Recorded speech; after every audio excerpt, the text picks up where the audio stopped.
Hey guys, welcome back to Intuitive Angling, and appreciate you guys swinging by the channel today. And at the time of filming this video, we're almost in the month of June, and I want to talk about one of my favorite ways to catch bass in June and July and August. There's quite a few of them. We're going to be talking about a bunch of them, but today we're going to talk about the Zoom horny toad, fishing it in shallow water. Now, a lot of people have fished a horny toad around shallow vegetation like pads and grass. That's where it's originally been intended for.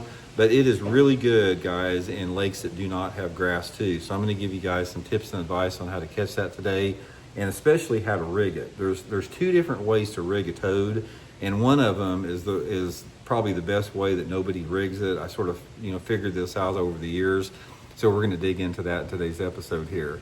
And also, guys, I will put my Zoom horny toad link in the description of this video and my Tackle Warehouse link along with the hook that I use with it.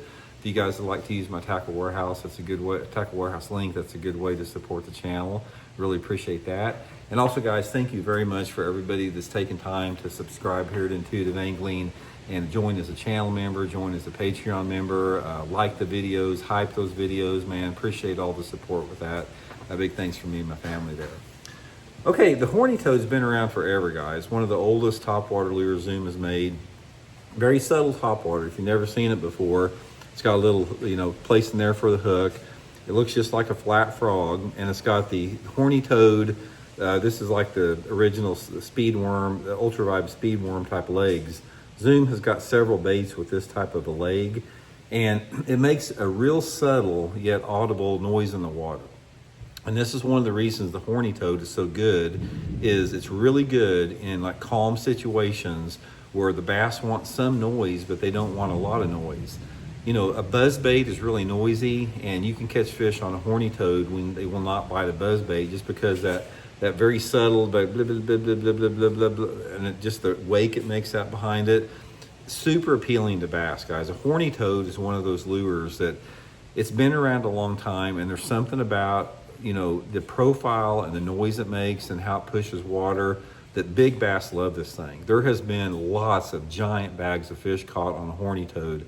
I know of a bunch of like 25 to 30 pound bags of fish that have been taken on horny toads in Florida and around other places too. So let's get into, first of all, how I want to rig it, and then I'm going to talk about the specific areas.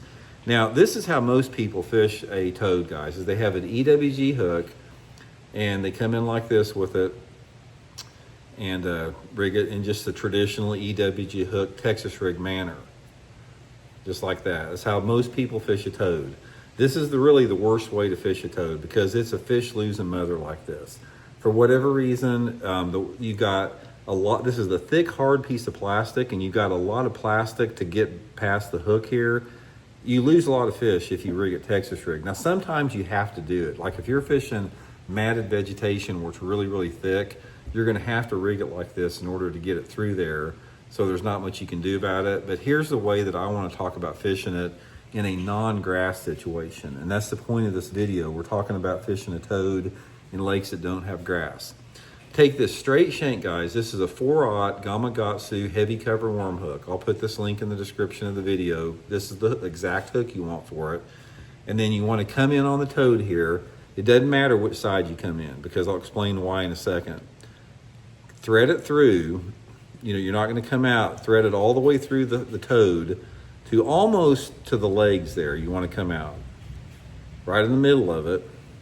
Just push it through there like that and come through straight where you got the hook completely exposed like this. Guys, when you rig the toad like this, your hookups are going to increase at least 50%, maybe more, maybe 75% more.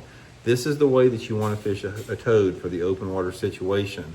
Now, one of the things you're going to notice about that's sort of weird on this thing, when you cast it out like this, sometimes it's going to land in the water like this and it's going to come through the water like that with your hook point up. Other times it's going to come through the water with the hook point down. Doesn't really matter. It's like the action will be the same. The only difference is the hook's up one time, down one time. I haven't found any way to control it. It's just however the bait, when you make the cast, how it happens to land in the water. But nevertheless, having this full exposed hook here is the way to go for sure. Now, most of the time when I fish it in open water, I fish it on 20 pound tests, Seaguar and Vizex fluorocarbon. I don't fish it on braid. Fluorocarbon's a lot easier to cast, and I use it on my flipping stick. Now, if I'm fishing it in matted vegetation, I'll usually use 40-pound test braided line with the EWG hook, but this is the way that we're going to rig it for today's seminar here. Okay, now where do you want to fish this?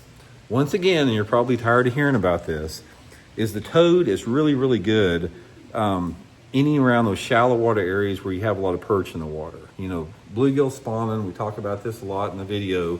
This is a really good bait to fish in the summertime of the year in water depth that is less than 3 feet, covering water for those fish that are up cruising looking for bluegills.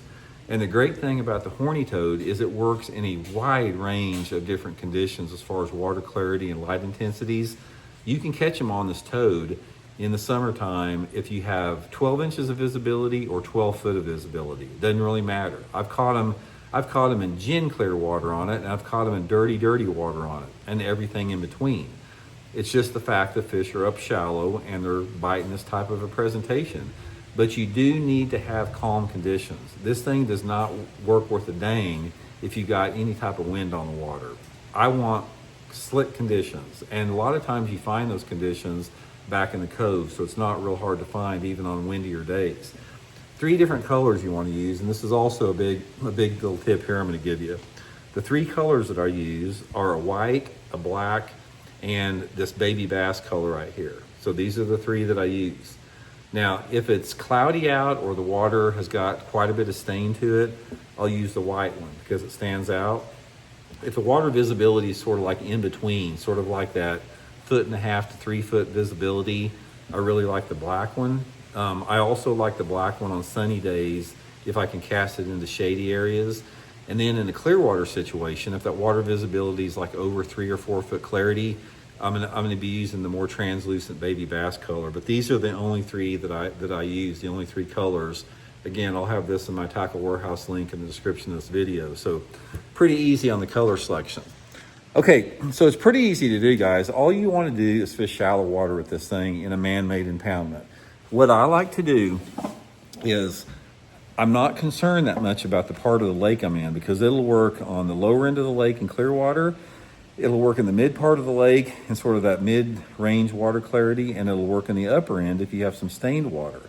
What you want to do is you want to get into those areas that have a flatter type of a slope to it. Shallow water, preferably where like you think perch are spawning, and just cover water with the thing. Throw it right up onto the bank.